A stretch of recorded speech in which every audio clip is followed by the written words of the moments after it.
Fala aí, pessoal, sejam bem-vindos a mais um episódio do Abacaxi Digital. Sou o Luiz Gutenberg, estou aqui mais um dia com meu amigo Bruno de Clemente. Estamos juntos em mais um episódio, Luiz. Sim. E galera, a gente falou num episódio a respeito de como transformar essa ideia de inovação para sair do papel, para virar realmente um produto, para virar realmente uma startup. E os nossos amigos aqui, André e João, nos ajudaram a entender como é que isso funciona. E hoje a ideia é falar sobre o seu projeto, né? Sobre a Dirac, como surgiu, o que é, como que funciona esse ambiente de tecnologia que muito me atrai, a transição energética, a sustentabilidade. Gente, mais uma vez, muito bem-vindos. Obrigado pela presença de vocês.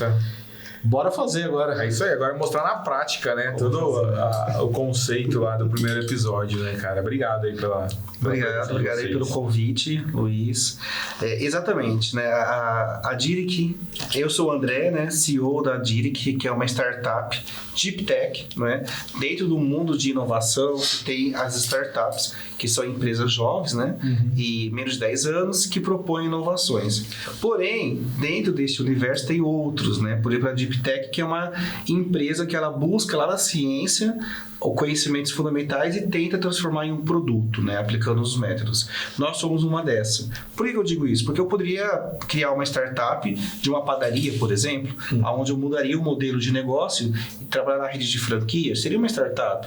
Ou vender copo d'água na internet de uma forma diferente, em vez de usar um vidro, usar um produto sustentável. Mas nós não. Resolvemos ir lá caçar na ciência o que é a mais na fronteira do conhecimento, né, expandir este conhecimento e automaticamente trazer para o mundo real, né? Para quem assistiu o último episódio, que eu recomendo correr lá no Instagram, no YouTube, né, e procurar, nós falamos bastante sobre inovação, né? Eu sou físico, atuo na área e trago para o mundo das ideias e para o mundo de negócio ciência básica. O João?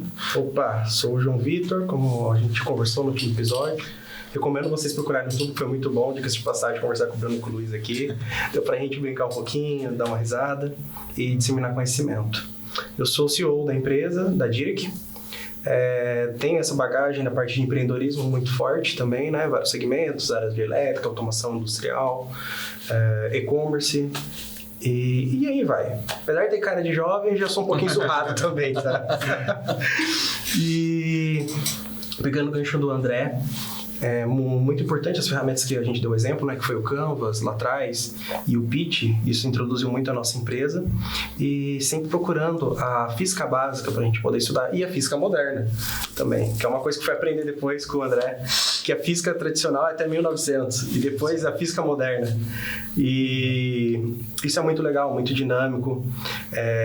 O segmento de Deep Tech foi uma coisa que eu me apresentei quando a gente começou a fazer Dirac. Eu fui conhecer o que é Deep Tech, eu não sabia disso também. Estava empreendendo loucamente e não sabia que era uma Deep Tech. E a gente sempre procura coisas disruptíveis.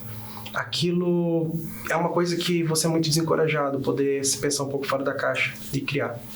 E a startup eu acho que tá aí pra gente poder abraçar essa ideia, né? E brincar. E a essência da Dirac é mudar, fazer algo fora da caixa, pensar um pouco fora da caixa. E ensinando e educando ao mesmo tempo também.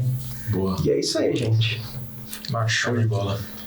Qual que é a principal solução ou objetivo da Dirac, assim? Qual que é a ideia de vocês aí? Qual o objetivo? Sim. A Dirac, ela nasceu, Luiz, para sanar uma dor universal, que é a questão das mudanças climáticas, né?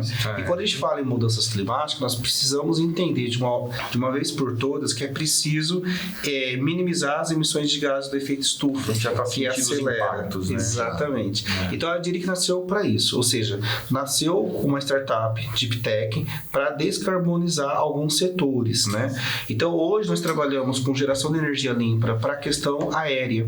Por que setor aéreo? Quando a gente pensa em carros a combustão, gasolina, diesel ou etanol, os carros leves já foram resolvidos parcialmente, né? Agora precisa expandir essa utilização através de carros elétricos, carros híbridos ou mesmo etanol, né? Que o etanol, por mais que ele emite, ele é mais limpo do que a gasolina ou diesel.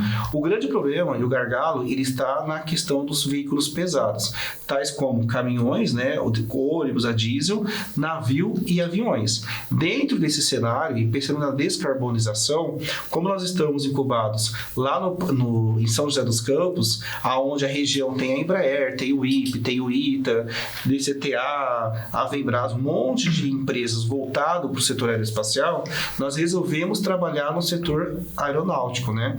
Ou seja, o que nós fazemos hoje, Luiz?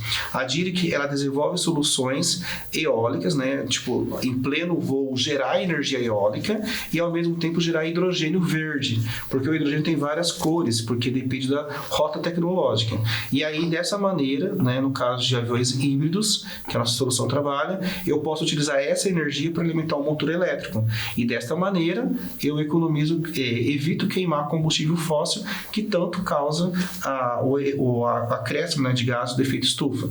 Então, resumindo, a DIRIC é uma deep tech com foco em descarbonização aérea. Show. Mas a gente vai chegar lá ainda, tipo, né, como funciona e tal. Mas eu queria entender um pouco o porquê da ideia. Ah, legal.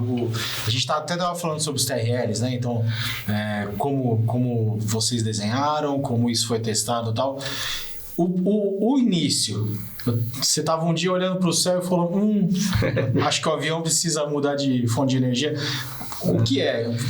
Até o ponto de vocês se encontrarem e saírem desenvolvendo? Foi legal que eu e o João, né, nós sempre tínhamos essa ideia de criar fontes de energia limpa. Isso está no meu DNA desde quando eu era criança. Quando eu era criança, antes, moleque ainda, eu pegava lá pote de açúcar e sal, tentava misturar para gerar energia. Só atraía abelhas, né?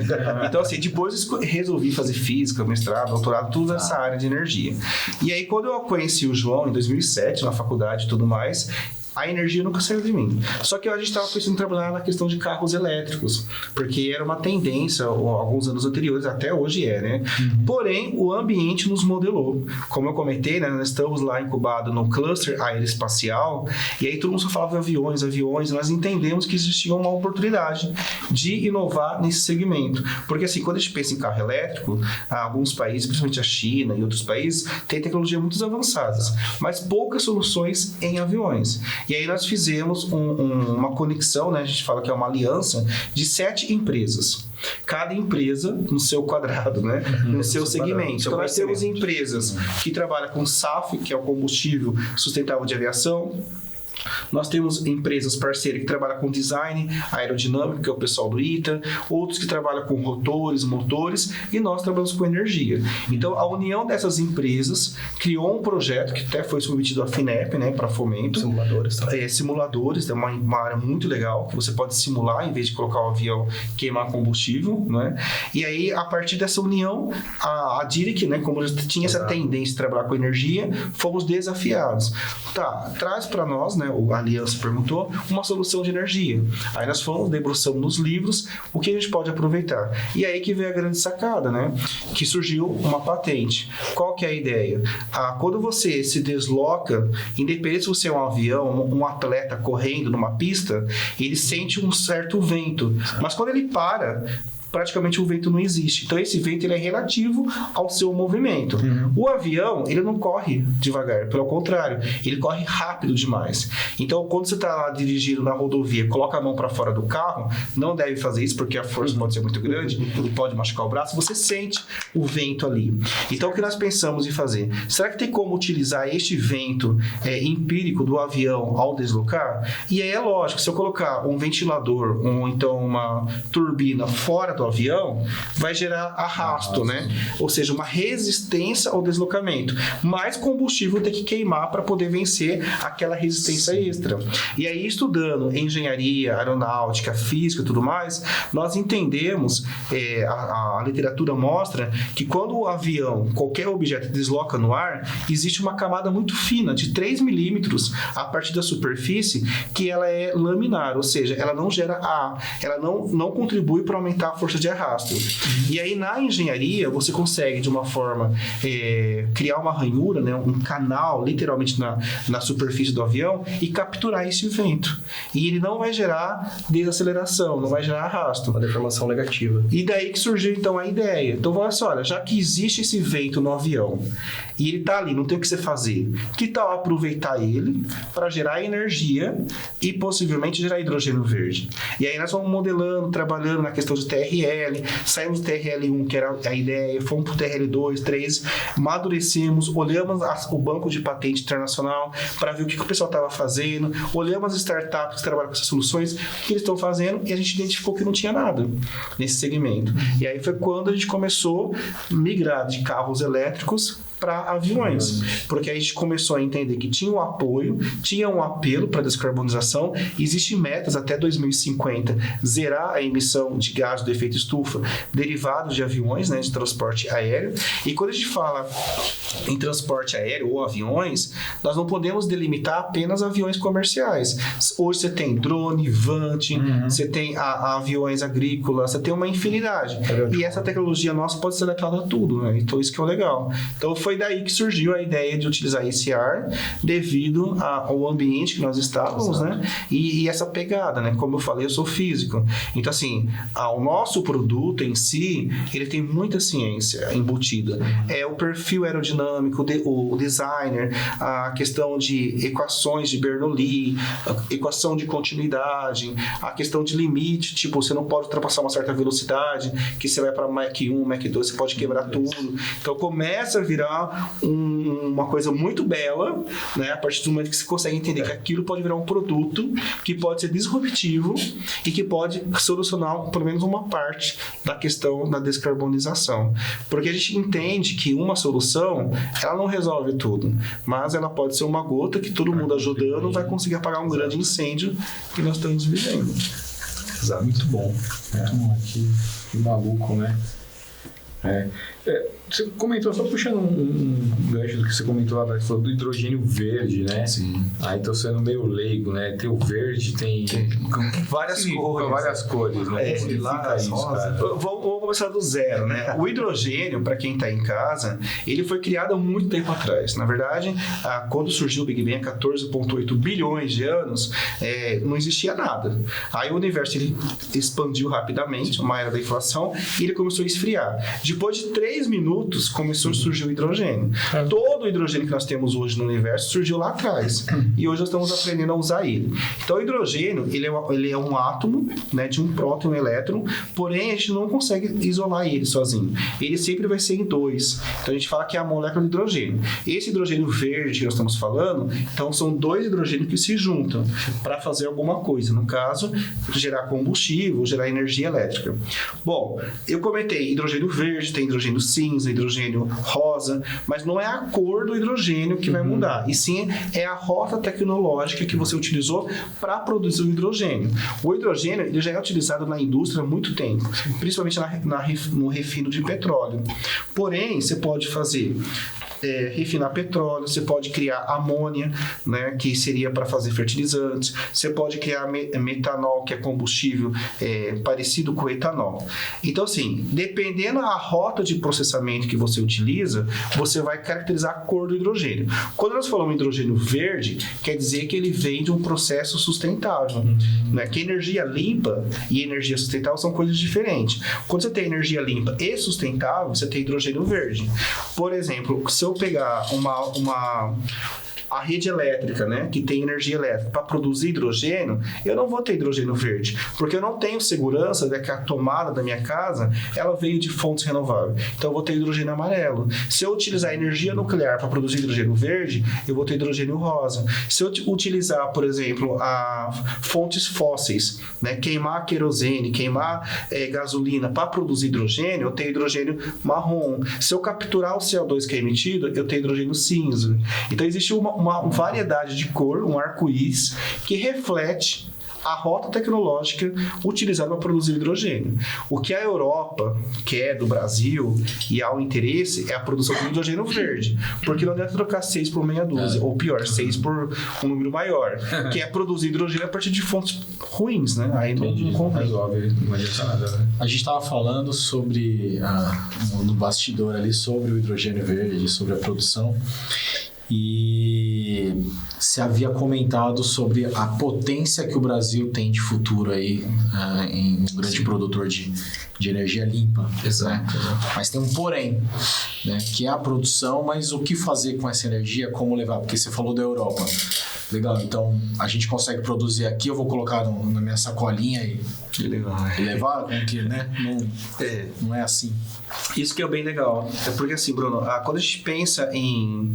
O Brasil, ele tem um grande potencial de ser o futuro, assim, tipo, transformar literalmente o Brasil em termos econômicos, sociais. Por quê? O Brasil não é porque ele tem sol o ano todo ou vento o ano todo. Porque se a gente pegar alguns outros países, também tem sol ou vento. A diferença é que nós temos uma base solidificada e diversificada de geração de energia limpa. Vou citar a energia eólica, principalmente no litoral do Nordeste, tem muito vento, né, devido à questão dos oceanos, um de cada lado, forma um canudo de vento. Então ali você tem vento o ano todo. Você tem energia solar esparramada e difundida pelo Brasil todo. Você tem energia hídrica, né, pelo Brasil todo. Você tem a biomassa, principalmente no estado de São Paulo, que queima cana-de-açúcar, bagaço. Ou seja, essa questão esse conjunto de fontes renováveis te garante você colocar uma indústria de hidrogênio verde para aquela situação. Qualquer país que tenha sol poderia ser um bom candidato para energia, para produção de hidrogênio verde. Porém, a grande maioria dos países, eles não têm fonte limpa. Não é igual a nossa, que a energia elétrica é limpa. Então, eles precisam, além de sanar a dor deles, que é produzir energia limpa para o bem interno, não tem como gerar energia para produzir hidrogênio verde, né? Então, assim, eles estão apostando no Brasil pela solidez do nosso sistema energético, porque se nublar o tempo, você tem vento. Se nublar e parar o vento, você tem biomassa. Se acabar a biomassa, tem hidrelétrica. Então, a chance de dar errado é pouca. Mas, como o Bruno comentou, não basta produzir, né? Você tem que transformar aquele hidrogênio em produto. Porque o que agrega valor não é a produção, é o que você entrega para o mercado.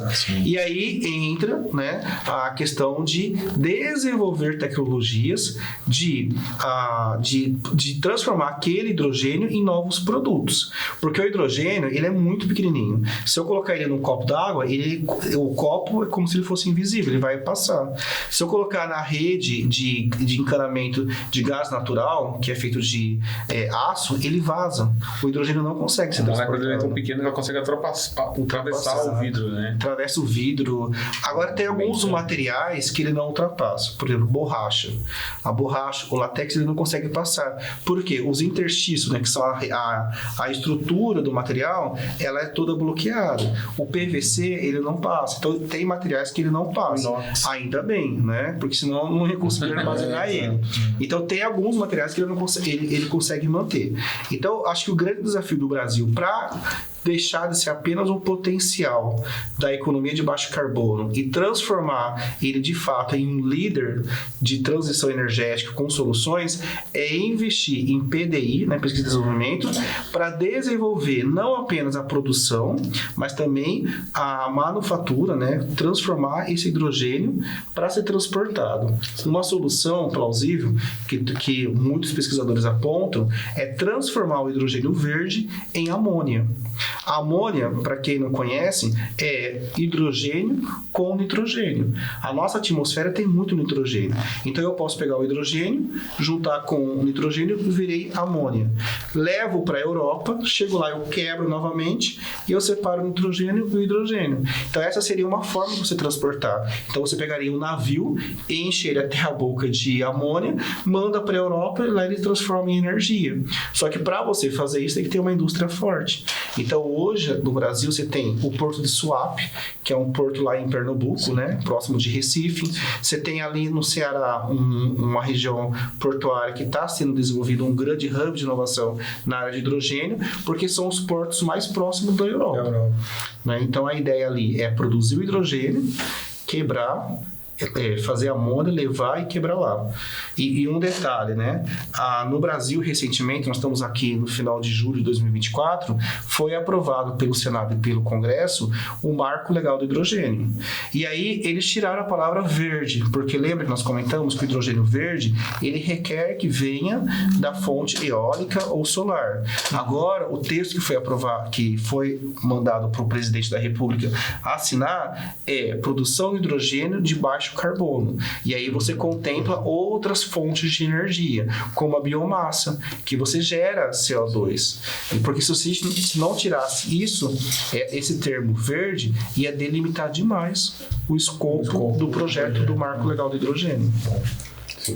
E esse processo lá, depois para você transforma em amônia, para você voltar ele para hidrogênio, você não tem um consumo de energia aí? Como tem, funciona? Exatamente. Eu acho que até eu e o João, a gente conversa muito internamente essas questões, que o correto, se a gente cair nessa tentação de apenas exportar hidrogênio, nós vamos colocar o próprio Brasil em grandes questões problemáticas de exportação. Porque assim, hoje surgiu, né, depois da pandemia e depois da guerra na Ucrânia, a questão os russos cortaram os gases, né, de aquecimento lá para a Europa, surgiu uma nova economia, né, que a gente fala que é uma nova ordem mundial de economia de baixo carbono. Então, assim, os países que tiver produto que não tem baixo teor de carbono, eles vão ser super taxados lá fora, principalmente pelo Japão, Europa e Estados Unidos. Então, se a gente criar a ideia que a gente tem que produzir hidrogênio e mandar para fora, isso vai dar um tiro no nosso pé. Por quê? Nossos produtos, tal como a soja e outros produtos que utilizam fertilizantes que vêm de fontes poluídas, vai ter alto teor de carbono e vai perder o interesse lá fora. Então, a gente precisa desenvolver a produção de hidrogênio verde no Brasil para ser consumido no Brasil, para que as nossas indústrias consomam esse hidrogênio, para que os nossos produtos tenham baixo teor de carbono e seja competitivo lá fora. Então, assim, os gringos, por que eles estão investindo muito no Ceará e no Pernambuco? Porque está próximo deles. Mas o Estado brasileiro deveria fomentar que a gente fala, né, que é a pulverização de outros lugares. A DIRIC faz isso, né? Nós temos um projeto, como nós falamos, que é na área de aviação. Só que para você produzir hidrogênio, como que você faz isso? Tem 2 métodos, né? Ou você faz eletrólise da água através de um reator. É muito simples. Isso foi feito em 1800. Olha só, há 224 anos atrás, a primeira vez que fez eletrólise da água e hoje tornou popular, né? Depois da guerra da Ucrânia. Você pode pegar água limpa, coloca 2 eletrodos e uma fonte de tensão de 12 volts. Se você controlar a corrente, você gera hidrogênio. Só que isso, não é? Você tem que melhorar, separar os gases. Então é todo o desenvolvimento. A DIRIC, né, nesse projeto de aviação, vai fazer isso lá em cima. Só que aquela tecnologia eu posso trazer aqui para a Terra e eu posso pipocar isso, né, esparramar isso para todos os lugares. No estado de São Paulo, nós temos grandes hubs de inovação de agrotech. Em Goiás, né, em vários lugares do Brasil, no Sul, por exemplo. E aí a ideia da DIRIC é criar eletrolisadores para levar isso para todos os lugares e não fazer plantas de toneladas de hidrogênio, mas alguns quilos de hidrogênio para que startups também possa produzir, e aí volta aquilo que eu falei, para que os nossos produtos brasileiros tornem-se com baixo teor de carbono, porque nós vamos ser super taxados. Uma das coisas que o André, quando a gente foi formar essa ideia, que no início a gente estava com a cabeça, precisamos ter 100% a totalidade dessa transição energética. E a gente estava quebrando muita cabeça. Até um princípio, quando a gente foi fazer a física básica, calcular a entrada de fluxo de ar, nossa, maravilha, estamos ricos, porque ninguém fez isso antes.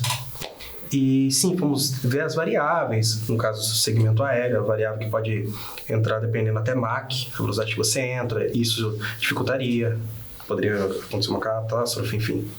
Só que daí abriu uma chave na nossa cabeça, que foi o que mudou, acho, todo o conceito. Não temos que fazer toda a transição igual o mundo está fazendo, 100%, 880. Temos que participar da transição, essa lacuna que está no meio.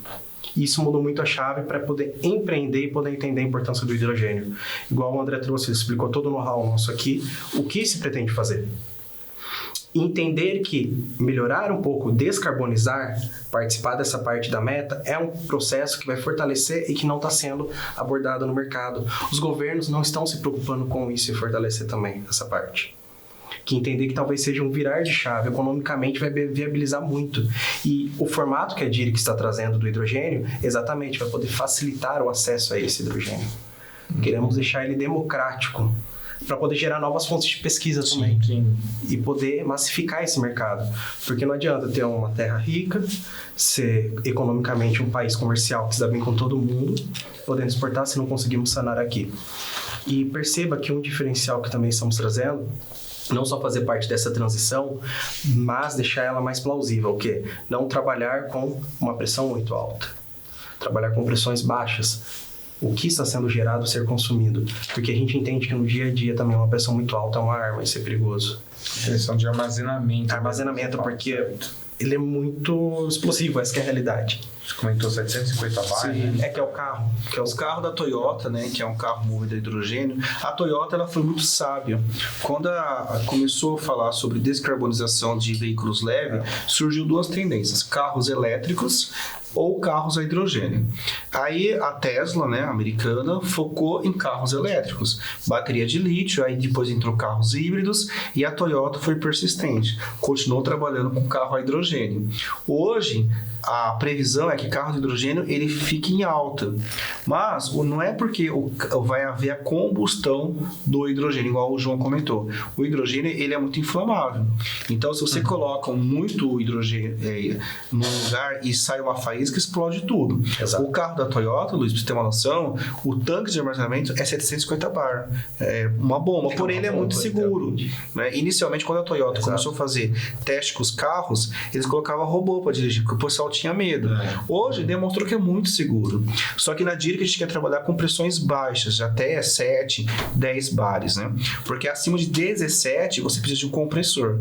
E então, como o João bem colocou, na DIRIC nós temos a nossa filosofia que é produzir e consumir.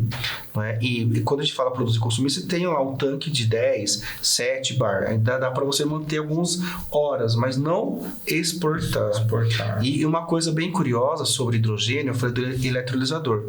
Todos os eletrolisadores que vão ser instalados no Nordeste, nenhum é brasileiro. Nossa. Então, assim, a gente corre o grande risco de virar uma colônia de matéria básica. Porque, assim, o que vai mudar o Brasil não é que ele tem energia barata, é os produtos que vão ser gerados. Então, na DIRIC, a gente quer fazer eletrolisadores, nós já começamos o protótipo, lembra do TRL?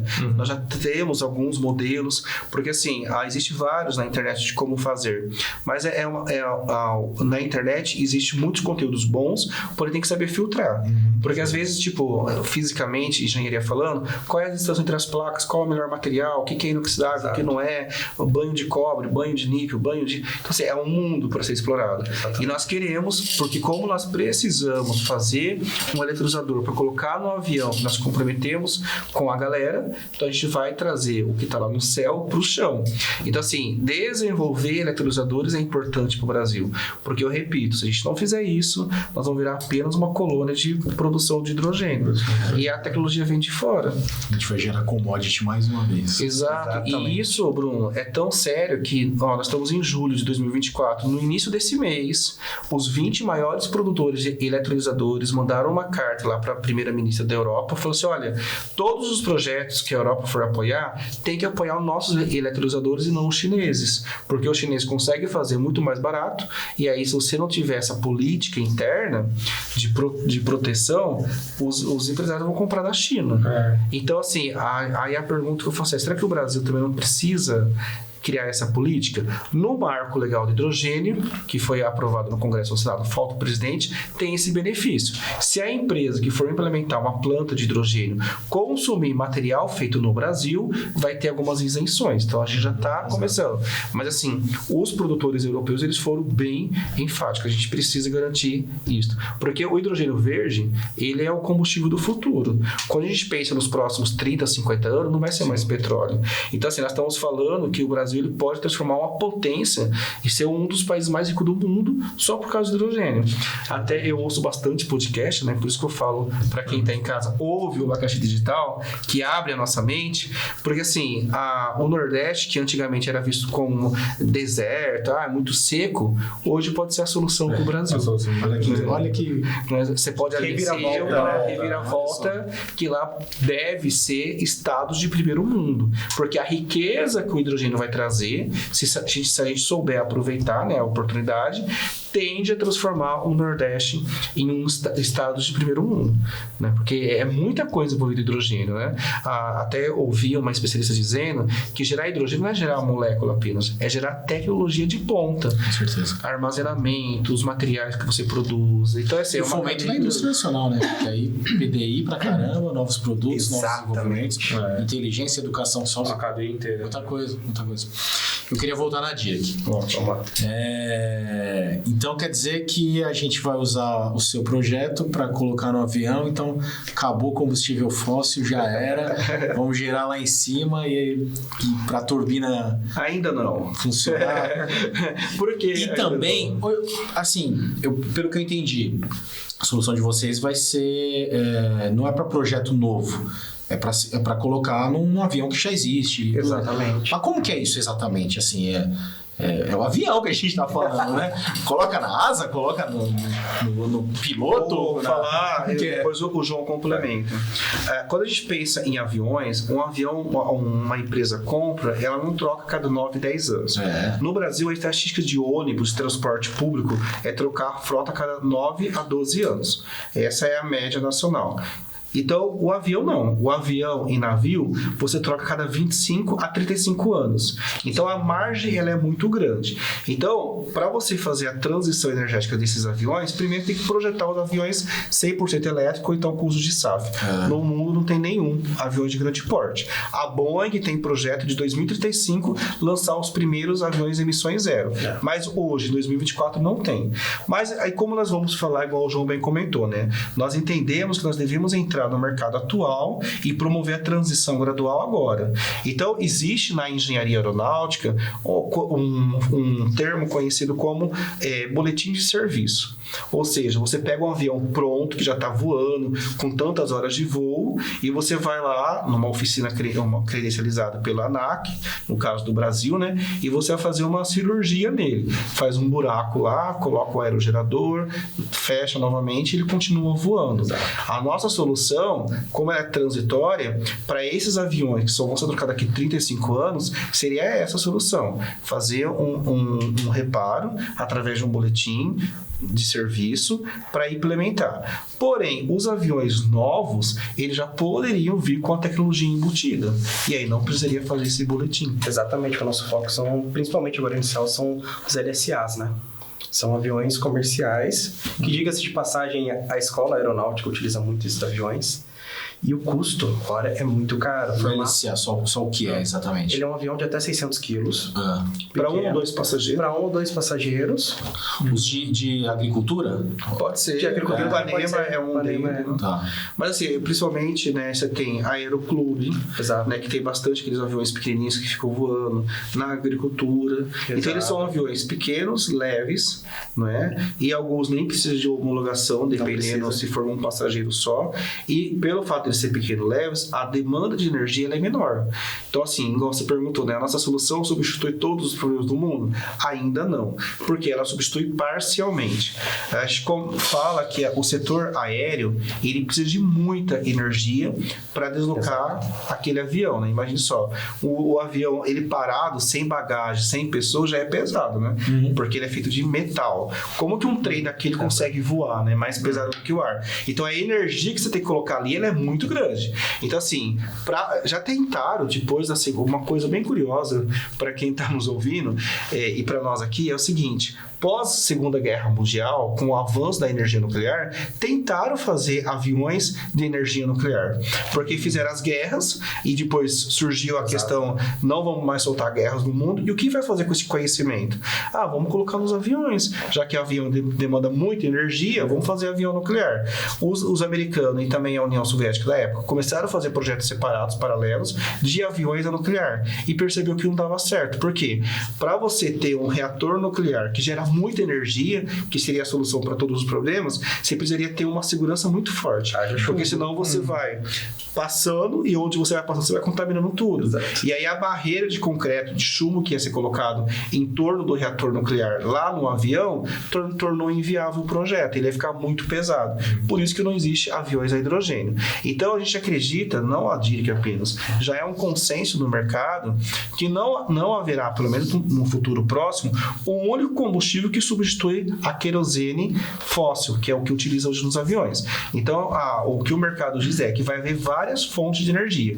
Vai ter energia solar nas asas, energia eólica da DIRC, combustível sustentável, que é o SAF, né, que é uma querosene feita a partir de fontes renováveis, como o próprio hidrogênio ou então amônia, e outras baterias de lítio, né, bateria do estado sólido. Então, a soma de tudo isso vai dar energia para o avião. Né? Então, é sempre essa questão. Nós não resolveremos o problema de tudo, mas a ideia é resolver uma parte desse problema. Participar da solução. Né? Quando você fala resolver uma parte, você está falando que o hidrogênio gerado pela solução de vocês, ele vai entrar como um aditivo ali, um complemento para a combustão da turbina? O hidrogênio, quando você produz ele, né, através da água, por exemplo, por que eu falo através da água? Você pode produzir através de várias maneiras, inclusive do etanol. Esse que a gente coloca na bomba do combustível, eu consigo produzir hidrogênio, porque o etanol é uma cadeia de hidrogênio com carbono. Então eu consigo separar o hidrogênio. Hoje, a indústria, ela produz hidrogênio não da eletrólise da água, e sim da reforma do gás, né, de metano, então de outro biometano. Então ali você tem um gás que você retira o hidrogênio, mas você gera muita energia e CO2. A forma mais limpa é da água. Então assim, você produz o hidrogênio. Como que você utiliza ele? Tem duas maneiras. Ou você queima, gera calor, e calor é expansão no motor de combustão, ou você transforma ele em energia elétrica. Ele tem esses dois caminhos. Como que eu faço isso? Se eu tiver um tanque de hidrogênio e eu colocar ele numa célula de combustível de hidrogênio, eu gero corrente elétrica. Este é o princípio de funcionamento do carro da Toyota. Então eles têm um tanque de hidrogênio, então você vai lá no posto, carrega, e aí você tem uma célula de combustível que vai transformar esse hidrogênio em corrente elétrica para um motor elétrico.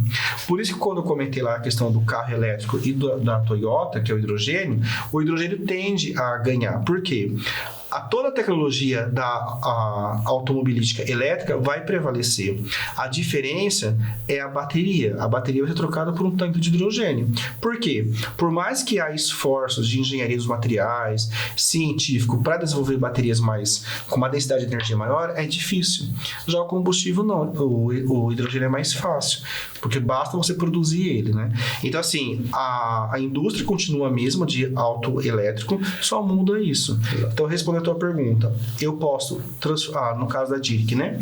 Nós armazenamos o nosso hidrogênio e depois, através de uma célula de combustível, nós transformamos ele em corrente elétrica. Mas talvez parece que fique estranho. Por que já não coloco a corrente elétrica diretamente no motor? É que a nossa solução, né, que nós estamos desenvolvendo, ele é um motor híbrido. Por exemplo, quando um avião ele vai decolar, quem já viajou de avião sabe, né? O piloto desliga a lâmpada do corredor, as telas se apagam, por quê? Toda a energia precisa ser colocada ali para decolagem. O avião ele sai com muita 100%. Potência, porque tem que vencer a inércia dele. Mas depois que ele está lá no ar, bonitinho, já no alto, ele pode diminuir a potência do motor.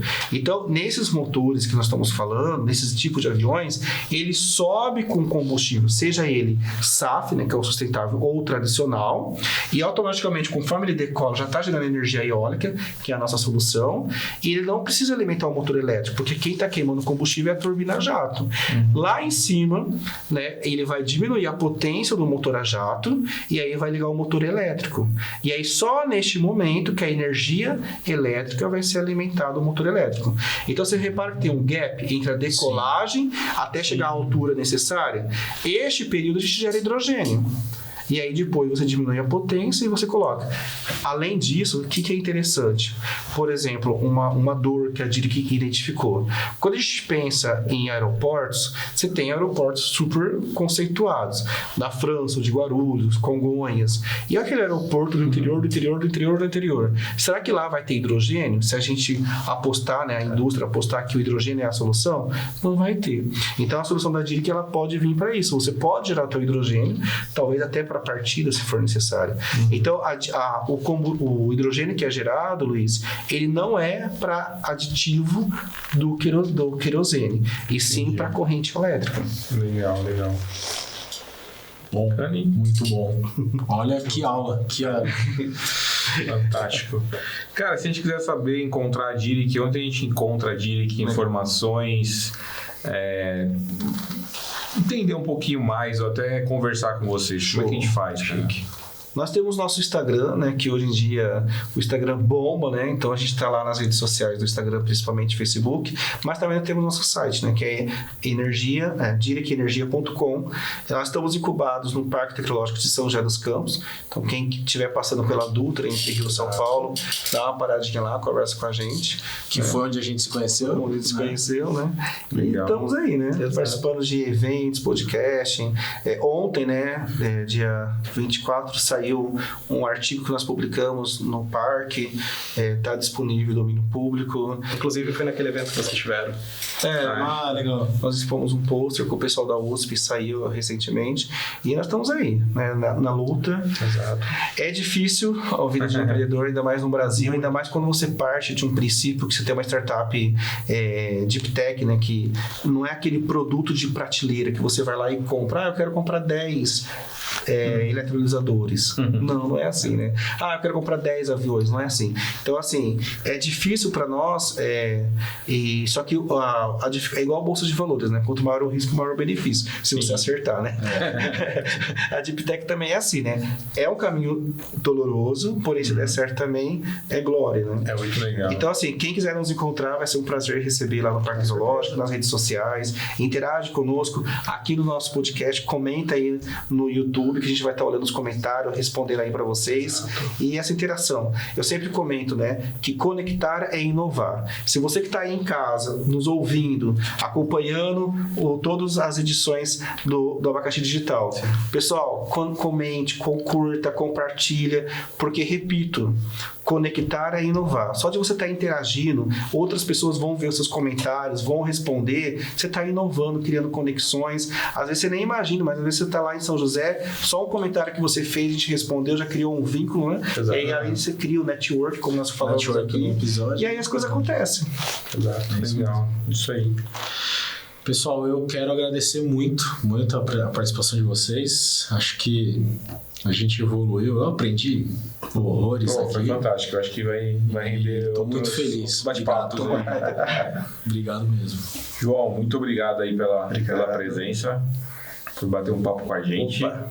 Por receber lá no pitch lá também, que foi o primeiro contato aí, foi bem legal. Sempre portas abertas e bem-vindo para vocês também. Precisando, as ordens. Igualmente, o Abacaxi está aberto aí para vocês aí. André, brigadão aí pela disponibilidade. Sim. Cara, foi fantástico. Eu acho que a gente vai fazer outras coisas juntos. Tem muito assunto para discutir. Tem muito assunto. Em nome da DIRIC, nós agradecemos a oportunidade. Porque a gente gosta de falar, nós somos apaixonados pela solução, nós somos apaixonados pela descarbonização. Nós acreditamos muito que é possível fazer alguma coisa em prol do nosso planeta, né? Exato. Porque nós habitamos aqui e a gente tem que entender que nós fazemos parte do problema e também da solução. Então nós temos que contribuir com isso. E nós estamos aqui para isso. Exato. É a oportunidade de empreender nessa área também. Claro. Podemos contribuir com o planeta e empreender. Só tenho a agradecer aí a oportunidade de falar com vocês, com quem está em casa nos ouvindo, e certamente a nossa mente se expandiu e automaticamente essa romper do conhecimento proporciona mais conexões. Nós falamos em aviões, né? Muitas vezes quem está em casa tem um drone agrícola. Cara, essa tecnologia que estamos trabalhando, inicialmente tem que focar. O nosso foco são os aviões, por causa da vocação. O ambiente garantia. Porém, às vezes tem uma startup que está lá em casa nos assistindo, que trabalha numa startup de drone. Cara, entre em contato conosco, vamos fazer inovação aberta, que é uma coisa, uma cultura muito forte. Muito aberto, O que é inovação aberta? É quando você junta várias CNPJ, várias empresas em prol de uma causa, depois, através de um MOL, né, que é o Memorial de Entendimento, as partes se entendem, então não há concorrência, pelo contrário, se soma. Então, às vezes, quem está nos ouvindo tem problemas, né, e a gente pode se somar a dores, né, exatamente. Não sofre sozinho, né? Então, vamos se juntar, vamos criar um ecossistema forte, digital, em favor aí do meio ambiente, né? Nós precisamos. Bacana, legal. E você é apaixonado por tecnologia também? Você é apaixonado por todo esse ecossistema? Acompanha aí com a gente, descasca esse abacaxi com a gente e participa. Escreve aí, dá ideia, compartilha, comenta. Tamo junto, galera. A gente vai colocar as redes sociais aí, os contatos de todo mundo na descrição do vídeo, para que a gente possa criar esse ecossistema aí. Tá certo. Obrigadão, pessoal. Tchau, gente. Obrigado. Obrigado. Até a próxima. Valeu.